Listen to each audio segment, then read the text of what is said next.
pomeriggio. Oggi giovedì 10 settembre 2020. Stiamo iniziando la nostra lezione di italiano. Boa tarde. Hoje, quinta-feira, 10 de setembro de 2020, estamos começando a nossa aula de italiano.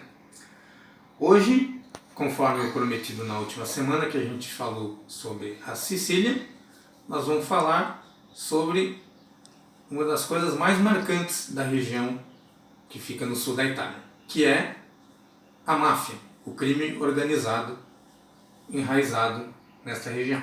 A palavra máfia vem do siciliano mafioso, que por sua vez tem raiz na palavra árabe marias, que significa alarde agressivo, ou também no termo mafrud, que significa rejeitado. A primeira vez que o termo foi associado ao crime organizado siciliano foi em 1863, devido à peça I mafiosi della Vicaria, que significa o belo povo da Vicária, que era uma peça teatral que abordava o crime nas penitenciárias de Palermo. O nome oficial da máfia siciliana é Cosa Nostra, que quer dizer em português coisa nossa. Porém, o termo não é literal, o que na verdade quer dizer, assunto de foro íntimo, coisas que só os mafiosos entre si devem e podem saber. Esse termo foi utilizado, Cosa Nostra, foi sabido pela primeira vez nos anos 60 nos Estados Unidos, utilizado por uma testemunha da Comissão McClellan, que investigava a raiz mafiosa da Sicília, que teve conexões nos Estados Unidos. Segundo o que relatou o famoso criminoso Tommaso Buscetta, o ritual de iniciação de um mafioso começa da seguinte forma. O novato ele é trazido à presença de pelo menos 3 homens de honra da família e ele é advertido de que esta casa, a Cosa Nostra, tem como função proteger o fraco do abuso do poderoso. O iniciado tem o seu dedo furado e o sangue que pinga dele é escorrido contra uma imagem sagrada, geralmente uma santa.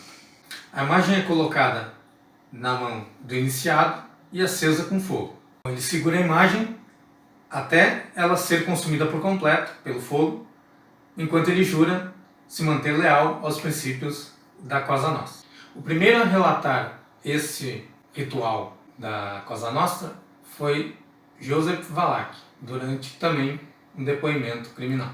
Uma lei que impera na Sicília é a lei que está chamada Omertà, que na verdade ela quer dizer uma lei do silêncio. O que significa?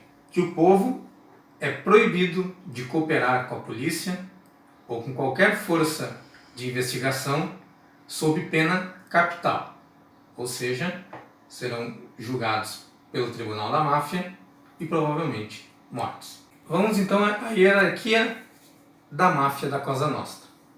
O primeiro na pirâmide é o capo, que é o grande chefe.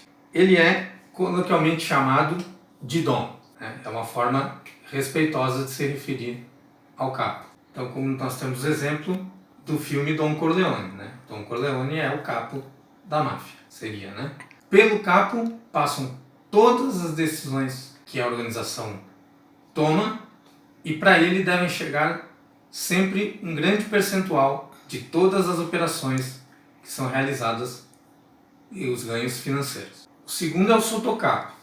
Ele é, na verdade, uma função de substituto do capo. Quando o capo não pode estar por algum motivo, ele é quem fica no lugar. Ou quando o capo acaba preso ou morto, no caso, ele seria o imediato que tomaria o lugar. Ele serve de intermediário entre o capo e as demais funções abaixo na hierarquia. O terceiro na hierarquia é o consigliere. Como o nome diz em italiano, é o conselheiro.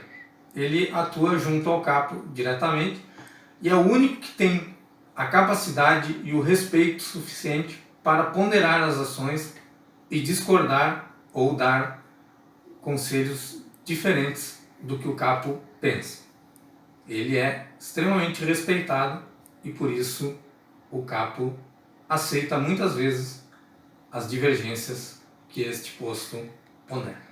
Abaixo vem o capo regimes, que é conhecido como capitão. Ele é quem comanda diretamente as operações que acontecem da Cosa Nostra. Ele comanda diferentes equipes de soldados ou associados. E tudo que ele consegue de lucros, ele tem que repassar boa parte ao capo. E outra parte fica com ele. Abaixo vem os soldados, que é um posto básico na hierarquia. São eles que realmente participam das operações, são eles que fazem as operações e eles atuam como membros efetivos da Cosa Nostra. Geralmente, para você ser um soldado, você tem que ter ascendência italiana, de qualquer grau, mas precisa ter pelo menos um ramo de ascendência italiana, caso contrário, não pode participar.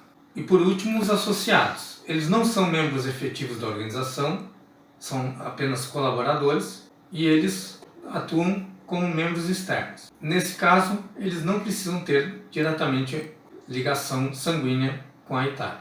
Eles podem ser de qualquer origem e participar. Os 10 mandamentos. Em 2007, a polícia da Sicília alega ter encontrado o que foi chamado de uma lista dos 10 mandamentos de quem é membro da organização Cosa Nostra ou da máfia siciliana. E elas são as seguintes 10 leis. Número 1. Ninguém pode se apresentar diretamente a nossos amigos. Isso deve ser feito por um terceiro. Número 2. Nunca olhe para a esposa dos seus amigos. Número 3. Nunca seja visto com policiais. 4. Não vá a bares e boates. 5. É um dever estar sempre disposto e presente à Cosa Nostra, mesmo que a mulher esteja para dar à luz. 6. Os compromissos devem ser sempre honrados. 7. As esposas devem ser sempre tratadas com respeito. Número 8. Quando lhe for solicitada qualquer informação, a resposta deve ser sempre verdadeira. 9. Não se deve apropriar do dinheiro de outros mafiosos ou da família. Número 10. Quem não pode fazer parte da Cosa Nostra. Pessoas que têm parentesco ou ligação com policiais, parentes que sejam infiéis, qualquer um que se comporte mal de qualquer maneira que seja, e pessoas que não têm valores morais. A origem da máfia inicia ainda no tempo do reino das duas Sicílias no século XIX. Após a Revolução de 1848 e o Ressurgimento, a Sicília acabou caindo em estado de completa desordem. Foi nessa época que a máfia começou a ganhar absoluto poder na região. Com a unificação italiana, as máfias começaram a alegar que cooperar com a polícia era uma atividade anticatólica, porque na época a influência da igreja e do catolicismo na região e no país eram muito fortes. Ainda é, mas naquela época muito mais. E por isso esse tipo de alegação influenciava muito as pessoas. O primeiro registro em documentação oficial de atividade da máfia aconteceu ainda no século XIX, quando o chamado Dr. Galati foi ameaçado por um criminoso organizado local que visava roubar as terras desse senhor Dr. Galati. Nesta época, o roubo de gado, a cobrança por proteção e o suborno de oficiais legais eram as maiores fontes de renda da então incipiente e iniciante máfia siciliana. No período do fascismo, o prefeito de Palermo, Cesare Mori, teve poderes especiais que lhe permitiram perseguir os mafiosos da Sicília. Foi nessa época que muitos desses mafiosos sicilianos imigraram para as Américas, especialmente para os Estados Unidos, onde criaram um ramo americano da máfia que até hoje também funciona em algumas cidades dos Estados Unidos.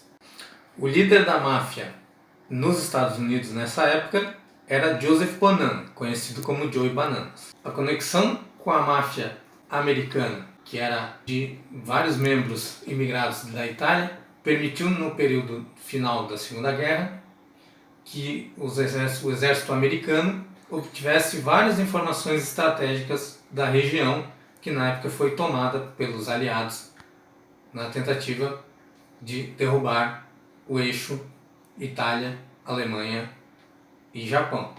E, de fato, essas informações foram muito importantes para os americanos, ingleses e canadenses que invadiram a Sicília pudessem derrotar os fascistas na região e iniciar o movimento que derrubaria Mussolini. Nessa mesma época, a máfia siciliana se aliou com a máfia da Córcega, região francesa que fica também, a exemplo da Síria, é uma ilha e fica praticamente do lado da Itália, na fronteira entre os dois países. Isso permitiu uma vasta rede de tráfico de heroína na época. Bom, e passando direto para os anos 80, é quando ocorre a chamada Segunda Guerra da Máfia. Nessa época, tanto entre os próprios mafiosos, como entre mafiosos e as forças da lei, ocorreram diversos conflitos e muitos assassinatos. Mafiosos, políticos, chefes da polícia, magistrados, muita gente acabou morrendo nesses conflitos que aconteceram nessa época, nos anos 80. Nesse período, a máfia optou por se concentrar nos crimes do colarinho branco, que é a corrupção, né, e o suborno de políticos e forças da lei. A imprensa acabou cunhando o termo Cosa Nova, uma brincadeira com Cosa Nostra, porque era uma nova forma de agir, era um novo tipo de crime que eles praticavam, né, então fizeram esse trocadilho. E foi nessa época que Tommaso Buscetta, que já foi mencionado aqui, foi capturado e denunciou diversos dos seus antigos colaboradores e ex-amigos para o promotor Giovanni Falcone. E curiosamente, Buscetta foi preso aqui no Brasil. O promotor Giovanni Falcone mencionado acabaria sendo morto em 1992 a mando do novo chefão da máfia na época, Salvatore Riina. O próprio Riina seria preso no ano seguinte, 1993. Nessa época, então, Bernardo Provenzano assumiu como capo. Ele acabou preso em 2006 e substituído por Matteo Messina Denaro, o atual capo da máfia siciliana. Bom, alguns capos se tornaram mais famosos por serem os mais importantes. Eu vou citar eles. Primeiro é Dom Calogero Visini, que foi o capo da máfia durante a ocupação aliada da Sicília na Segunda Guerra Mundial. Após a queda do fascismo, quem assume como capo é Michele Navarro.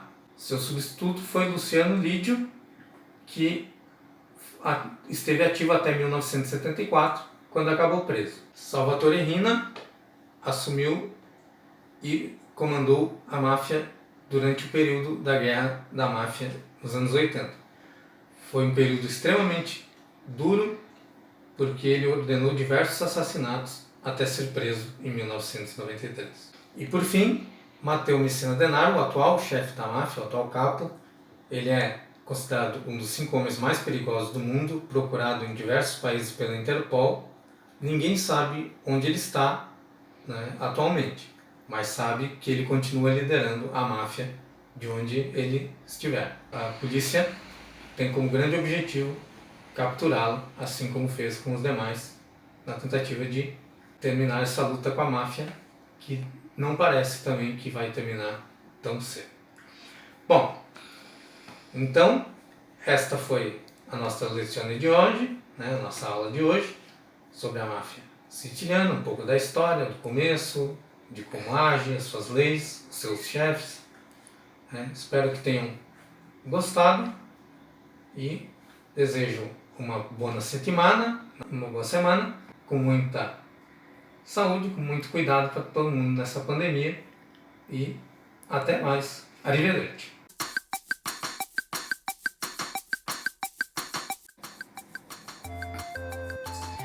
Ou também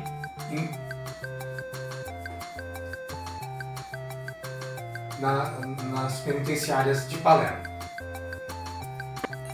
né?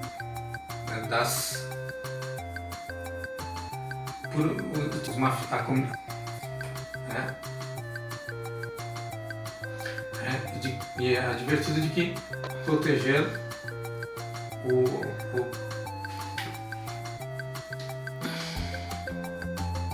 a associação, alguma